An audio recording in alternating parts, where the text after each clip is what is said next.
Welcome to episode 12 of AWA, and we have another week of television to bring you.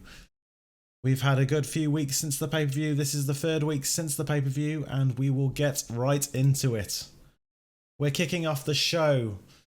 We obviously saw the formation of Renegade just before the pay-per-view, where Rio won that opportunity to take on Lacey James at Risky Business. She obviously came up short, with help from Alex Windsor to equal the odds between Soul Killer and Hydrosis and Lacey James.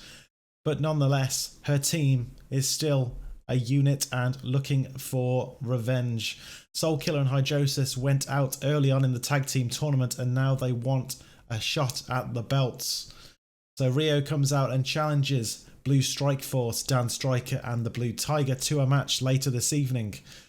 The team come out and accept that match, but they said it's going to be a 3-on-3 match between Rio, Soul Killer and Hydrosis, and against Blue Strike Force of Blue Tiger, Dan Stryker and their mystery partner. I still haven't changed the Tommy J. Curtis thing, I've just realised, so I'm going to need to change that after this, because he is no longer being the manager of Renegade. So I need to sort that out. But he's helped boost the segment nonetheless for this time being. The Angle gets the show off to a good start with a 23 rating. And next up we will reveal who that surprise tag team partner is. So let's play the video.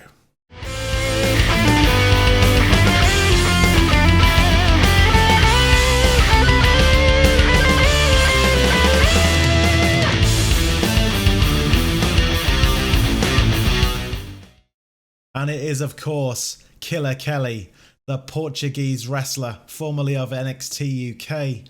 And she has made her debut here in AWA. She debuts her badass gimmick. It got an initial rating of very good. The segment only got an 8 though, which is disappointing. Hopefully the match is much better, which is coming up next. So Dan Stryker reveals Killer Kelly. Rio looks a bit taken aback, and we get straight into the match. In a decent match, Killer Kelly and Blue Strike Force defeat the Network. Actually, it's the Renegade, you know it is. It's my mistake to not change that yet. They defeat Renegade in 12 minutes and 22 seconds when Dan Stryker pins Hydrosis.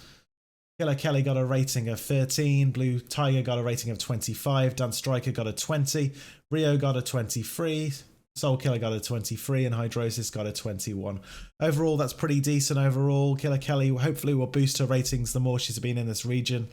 I don't think she tends to wrestle in the Midlands, so she's got a rating, I think, of 1. So the more matches and more promo time she gets, the more likely that rating will be boosted, and as a result, her match ratings will go up as well.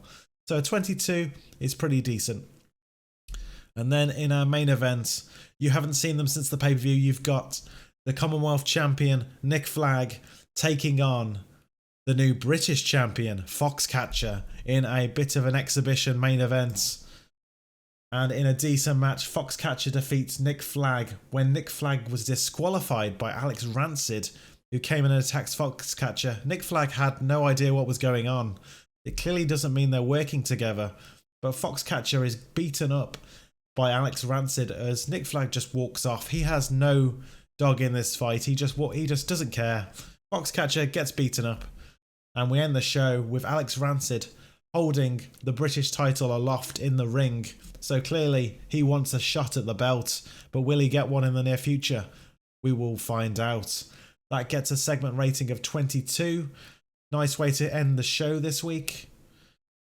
And we get an overall rating of 22 that increases our popularity in 14 regions. We've got the new debut of Killer Kelly coming in to replace the outgoing Peggy Lee. And it looks like we have a challenger for Foxcatcher's British title. So it's moved story on a long way, I think. We're getting into some new feuds. And we're still working our way out of the pay-per-view. Obviously, there's still a few storylines to look into. Obviously, Mike Cash, he took off last week away from Phantasmo. Oh no, was that a couple of weeks ago? I can't remember. We saw Mike Cash anyway, pegging it into a car and running away from Phantasmo. Phantasmo is still annoyed after his friends Bam Bam Booyah and himself were attacked by a mystery group of people under the orders of Mike Cash. And Mike Cash wants nothing to do with him as he holds the YouTube championship. So that ends this week's show. Hope you've enjoyed it. If you've enjoyed this and want to see more, don't forget to subscribe so you don't miss an episode every single day. Thank you for watching.